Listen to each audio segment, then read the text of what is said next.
you're haunted by the mere fact that you're a piece of shit. Yeah. Every fucking day. And people who don't think that, you're fucking lying to yourself. You are fucking lying. So every day of my life, I'm haunted by my father, the kids that bullied me, my own insecurities. All these things were this roosting in the back of my head.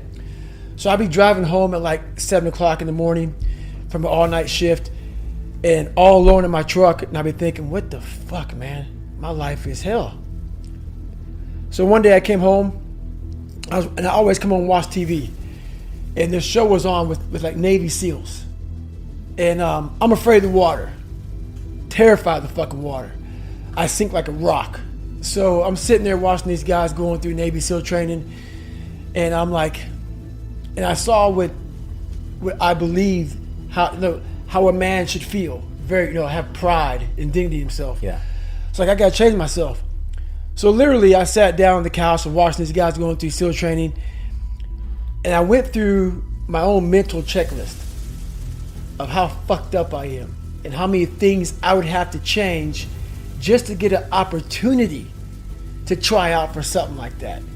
Have to get smarter, have to get fit, have to lose weight, have to do all these things, start running, swimming, everything. So I finally get to a point where I get the courage to go to a recruiter and say, hey, I want to go try to do this. But when you're 297 pounds and you're going to go try to be one of the fittest people in the world, you get laughed at. So I got laughed at a lot. But in this process was actually hardening my mind. All the laughter, because the laughter used to make me cower. Now I realize that I can no longer hide from my insecurities, hide from all these fears. I had to start wearing them. I had to start talking about them. I had to start being vulnerable because I was always afraid of them. So here I am now. I'm facing them. I finally find a recruiter that says, hey, we'll take you in. And he says, you have less than 3 months to lose 106 pounds. I'm like, that's fucking impossible. So that was my mindset. But I was like, hey, I can't have that kind of mindset. So I went to the dungeon and started using all my insecurities as strength. Instead of looking at being bullied and my dad messing me up and all that stuff like that, I looked at it as, who could have survived all this and still be here with the opportunity to go into Navy SEAL training? And so I started using all these negative things and started flipping everything on top of his head.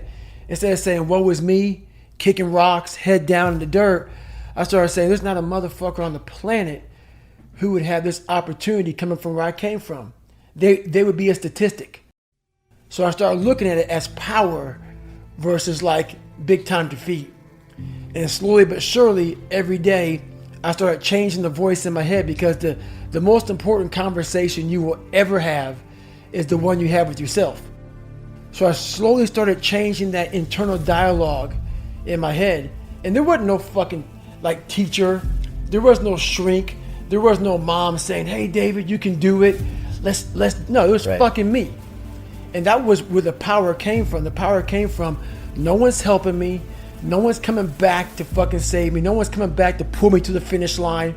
This is on you. So power in the fact that if I change this around, I did this. I changed this around. So I started looking at these failures as blessings. Because with all these failures and all these bullies and all these being abused and my learning disabilities and stuttering and everything I had in my life, they are really gifts. They're fucking gifts. And it's not some psychological babble bullshit that I'm using to say, oh no, my life wasn't that bad. No, my life fucking sucked. But they truly were gifts, because all these different trials and tribulations led my mind to where it's at now. So Hell Week, once again, 130 hours. You get 2 hours of sleep maybe, and they beat the shit out of you. Beating like push-ups, sit-ups. And it's near the Pacific Ocean. So you're out in the Pacific Ocean, back in, and that water's fucking freezing. And so you see these men, these great men that I watched on TV, I'm now with them. And for the longest time, I put people who had better childhoods, better grades, better this, better that, I put them all above me. But now I'm on the same playing field as them. So when you get on the same playing field as these men who you think are better than you look at them eye to eye and you realize that they're not.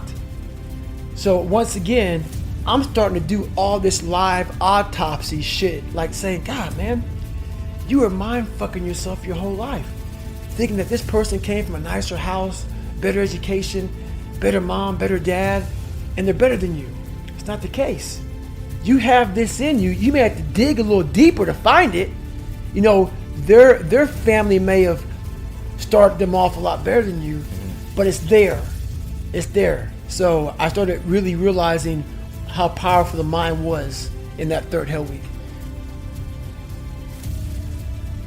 Look, there's a bunch of ways that you're not being everything you could be.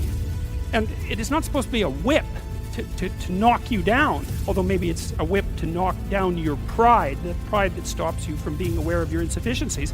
It's more like a call to the opposite. It's like, well, you should stop doing those things because you could be so much more than you are. Compare yourself to who you were yesterday, not to who someone else is today. Yeah, well, you got to improve, right?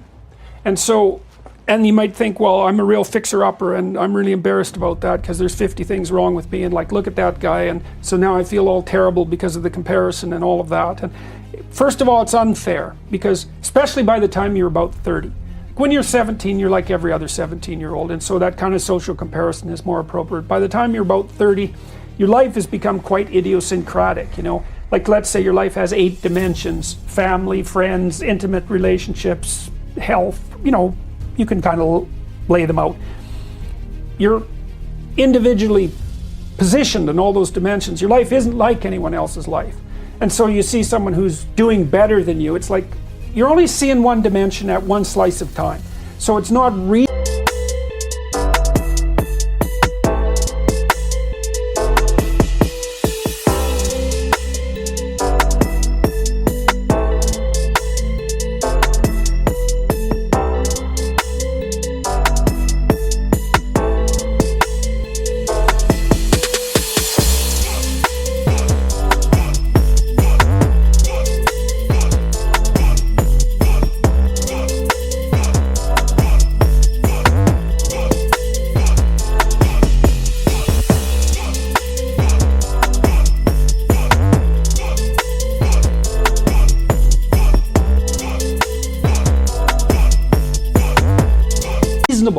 You don't have the whole picture, you know. So, and then you get down on yourself and take the spirit out of yourself, and you get bitter and resentful. It's like that. There's nothing good about that. So, but you do need to improve because there's more to you than there's not as much of you as there should be. So, what's the comparison? Well, that's easy. You just say, okay, well, here's my position in time and space right now. Here's my virtues and faults. It's like, I can be a little bit better tomorrow in some minor way. Well, that's the right comparison because you are very much like you. You know what I mean? Mm-hmm. Everything's the same about you. And so it's the perfect comparison, and then you get a trajectory going. It's like, well, obviously I'm not perfect, but I'm slightly less terrible than I was yesterday. Man, you keep that up for 5 years and you're wherever you should be. That isn't where someone else should be, right? Because you really are an individual. You just don't have insight into the tragedy of someone else's life. You know, and you might think, well, he's rich and successful. It's like, yeah, but you just don't know. You don't know what his relationship is with his wife or his children. You know, you don't know that he's gone through 2 divorces and his daughter won't talk to him and one of his kids is schizophrenic. And like, most people's lives are pretty nicely saturated with tragedy, you know, and with a certain degree of malevolence. And you might think, well, I'd trade places with him in a minute. And I'm also not saying that some people don't have it really rough. It's like, look, man, some people have it rough. That's not the point.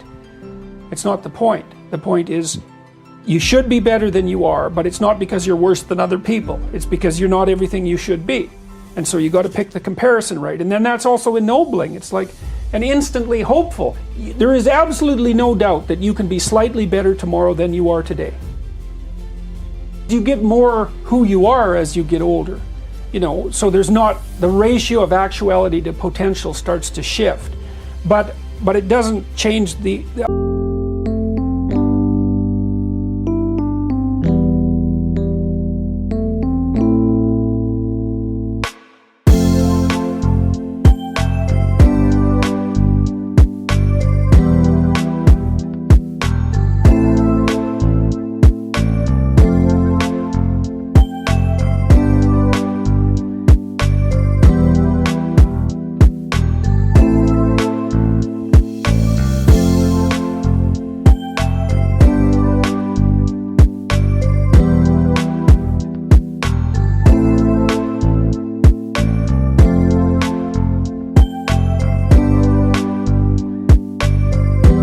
underlying simple truth, which is there is definitely something that you can do today that will make you slightly better for the next day.